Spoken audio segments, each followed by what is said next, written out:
Fuel, combustion and flame standard 8 signs.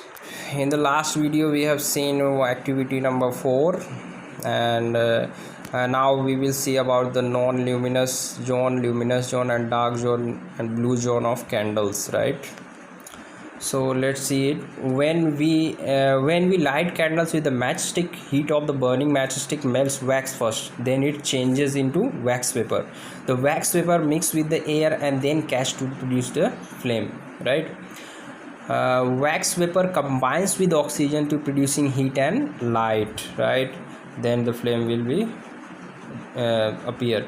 As a result of this oxidation, carbon changes into the carbon dioxide. Candle flame is always in spindle shape during the combustion of hydrocarbon. It may burn incompletely. This form a shoot carbon. There are 4 types of zone, right? Shoot carbon, what is that? Unburned particles, right? They will goes into the air. Unburned particle due to incomplete combustion, right?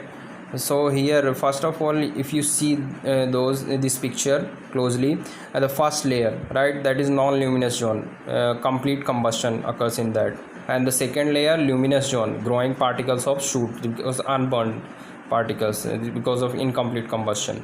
And here third layer, inside vapor, convection current is produced here.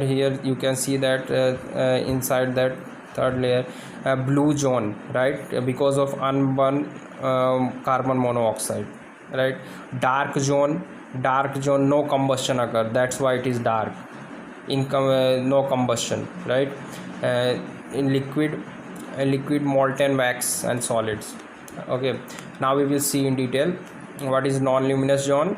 The outermost zone of the candle flame is called the non-luminous zone, right?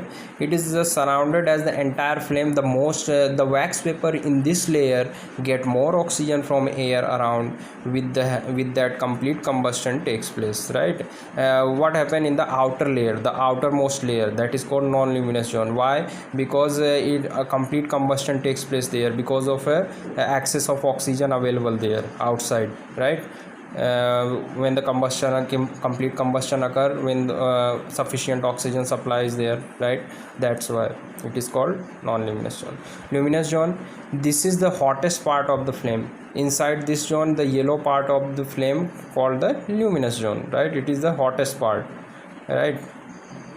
As you can see, second one, luminous, growing particles of shoot, some shoots are produced here. Dark zone, the wax vapor cannot get enough oxygen from the air to burn completely. Some carbon particles are left unburned which get hot and glow, emitting yellow lights. Just around the wick is a dark zone, right? Whether there is no combustion at all, right? Because of no combustion, no sufficient supply of oxygen, no combustion is there, that's why its color is dark, because all unburned material is produced there, right? Unburned material present there. Blue zone, in this area no oxygen available for the burning to take place, right? Blue zone, oxygen is not available at all. The blue color at the bottom is due to the combustion of carbon monoxide. When the oxygen is not available, right, and unburned carbon monoxide present, that's why its color is blue, right? Here, your wisdom, candle, wax and petrol both produce the same gases. In heating wise, petrol is a better fuel of wax, better fuel than the wax. Why? Because in comparison of a candle, it produces the more heat, more energy, and it is a combustible due to the complete combustion, right? Complete combustion, because complete combustion takes in petrol. When there is a complete combustion, we can say that this is a better fuel, right? That's all we have. Thank you very much.